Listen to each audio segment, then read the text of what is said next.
as we go through the third chapter of Yevamot, we encounter more and more brain teasers. But these brain teasers essentially, they repeat the same principles. So it's as if what Rabbi Yehuda Nasi is doing here is reinforcing what are maybe quite complex principles by just repeating them again and again in different brain teasers. So he talked about the situation of 4 brothers, of whom 2 are married to 2 sisters. And now in the 4th Mishnah, we're going to go over the same ground, but we're now going to go over it with 3 brothers, 2 of whom are married to 2 sisters. And look, here's the picture. To make the picture is on the source sheet, and I'm referring actually now to Alice and Betsy, Alex, Bob, and Charlie. So in other words, I've abandoned the biblical names. I think maybe they're too complicated because they have associations, of course, with families we know about, and I'm just labeling them A, B, C. So Alice and Betsy, Alex, Bob are the 2 sisters, and Alex, Bob, and Charlie are the 3 brothers. And on the source sheet, anybody who dies is grayed out. So let's jump into the Mishnah. So we got 3 brothers. That's Alex, Bob, and Charlie. And 2 of them were married to 2 sisters. That's Alice, and Betsy. And the important thing is that these are married to 2 sisters they're married to 2 women who have a connection. So they're married to 2 sisters, or maybe Isha Uvita, maybe they're married to a woman and her daughter.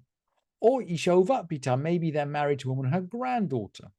Or Isha Uvat Bna, maybe they're married to a woman and her granddaughter on her son's side. Harei elu cholzot velo mit yabmot. They perform chalitza, but they don't perform yibum. So Alex and Bob die. So both wives should go to Charlie for yibum, but Charlie is now connected. He's now zakuk. Remember, we said that the root of zakuk is chained. Charlie's now chained to 2 women who are related to one another. And we have a verse in Vayikra. We know that's forbidden. So he can't perform yibum for either of them. So they both have to give chalitza. They both have to give chalitza. They perform chalitza but not yibum. And Rabbi Shimon poter. So Rabbi Shimon says, actually, Rabbi Shimon exempts. Rabbi Shimon says, look, they don't need to do chalitza. So we have a verse in Vayikra that we can't take 2 sisters. So Rabbi Shimon would say, this is such an impossible situation that the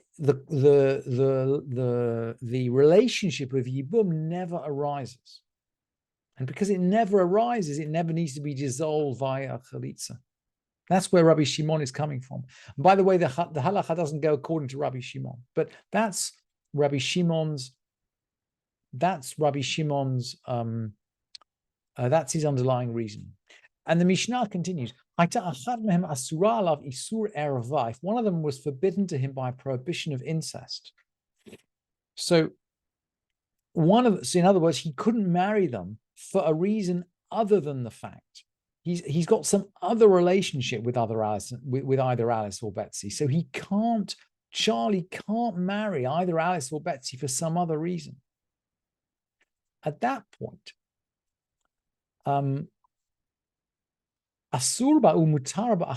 let's say he's forbidden to marry one of them. That means he's permitted to marry the other. If he's completely forbidden to one of them, then this dual bond no longer exists. We saw this before in the 2nd Mishnah of the chapter. And so he's permitted to the other one, and she can perform either chalitza or yibum as she chooses. Isur mitzvah ve'isur kedusha. Maybe there's a less stringent prohibition, a prohibition of commandment or holiness is the way the Mishnah expresses it. The prohibition of a commandment might be, for example, a relationship which is forbidden by the rabbis. A prohibition of kedusha might be perhaps, for example, Kohen Gadol, the high priest, being married to a divorced woman. These are secondary prohibitions, and the halacha there is cholsot velo mit yabmot. There they perform chalitza but not yibum. This is according to Rabbi Shimon. What if we already had some kind of relationship there? And so the Mishnah now is going to go on with a different combination of deaths. Shlosha achim. So we still got three brothers. Shnai mehem nusuim mishtei hayot. Two of them are married to two sisters, same situation. Ve'echad mufneh, one's free. But this time only one husband dies. Meit echad mi ba'alei achayot. Just one of the two sisters' husbands died. And I put the diagram again on the source sheet. So we've still got Alex and Bob and Charlie and Alice and Betsy. But this time, Alex dies. Bob is still alive. Bob is still alive. So this is a simpler position. We've only got one widow and one unmarried brother. So clearly the unmarried brother, Bob, can perform yibum for Alice if he chooses to do so, or if they both choose to do so. So what happens? So the Mishnah is now going to describe another complication, because the Mishnah is clearly not going to leave us with a simple example of one unmarried brother and one widow. So met echad mi ba'alei achiot. So one of the sisters' husbands died. Ve'asaba mufne ma'amar. So the one who's free agrees to marry the widow with a ma'amar. We've learned the expression ma'amar before. A ma'amar is equivalent in the land of Yibum, in the world of Yibum, to kiddushin.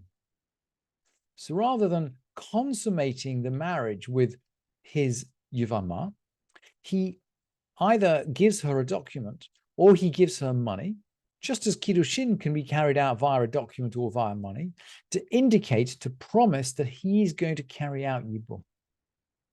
And just as kiddushin, betrothal, is considered an act that it's an act so close to marriage that it requires a get to untie it, so a ma'amar, a betrothal to someone who you're going to perform yibum with, a betrothal from a man to a woman in the case of yibum, is considered by the rabbis an act so close to yibum that it requires a get to undo. It's a close relationship. So what happens? Let's read on in the Mishnah. Ve'asaba mufne ma'amar. So the unmarried brother performed ma'amar. Ve'achar kach meit. And then the second brother dies. So now we've got two dead brothers. But we've got two dead brothers, and he has an obligation for yibum on both of them. But he's already connected to one of them. He's already connected to one of them. Now, we know that in the case where just the two brothers die simultaneously, we know that we can't do yibum. They both have to give chalitza. Or in the case of Rabbi Shimon, they're so far from yibum that there's not even an obligation to do chalitza. They both have to. There's neither yibum nor chalitza. But in this case, there are two widows, but one of them is already connected. One of them is already connected to Charlie via ma'amar. So what's going to happen next? What's going to happen next? Beit Shammai omrim, isho imo, v'halas tetzei mishum achotisha. So Beit Shammai say, look, his wife, that is the person he's done ma'amar with, remains with him. V'halas tetzei mishum achotisha, and the other one's exempt, because she's his wife's sister. You can't marry your wife's sister. So Beit Shammai regard the ma'amar as having essentially permanent legal standing. The ma'amar has been given. Charlie is married to Alice. Beit Hillel don't view a ma'amar with quite the same power. Uveit Hillel omrem, motzi et ishto v'get uv'chalitza. Beit Hillel says he must send his wife away with a get and with chalitza. In other words, he gives her a get to dissolve the ma'amar. And now, of course, he's in a situation of owing yibum to possibly two sisters. And we know the halacha is when you owe yibum to two sisters, you can't do anything with either of them. They both need to give chalitza. So after giving the get to dissolve the ma'amar, she then needs to give him chalitza. And similarly for the wife of his other brother, ve'et eshet achiv b'chalitza. So one woman gets a get and gives chalitza, and the other woman gives chalitza.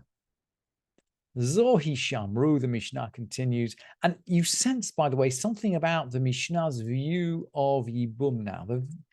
Now, I think we regard yibum as it's embarrassing, it's disgusting, it takes away from the agency of the woman. We regard yibum now with suspicion, and yet clearly the sages of the Mishnah see something positive and protective about yibum, that it stops it stops a widow with no children being chucked out on the street. And so the Mishnah says quite sadly, Zohi Sham Amru, this is the case in which they said, Oilo al ishto, woe to him because of his wife, that is the woman to whom he recited a ma'amar. Ve'oilo al eshet achiv, and woe to him because of his brother's wife who cannot receive yibum.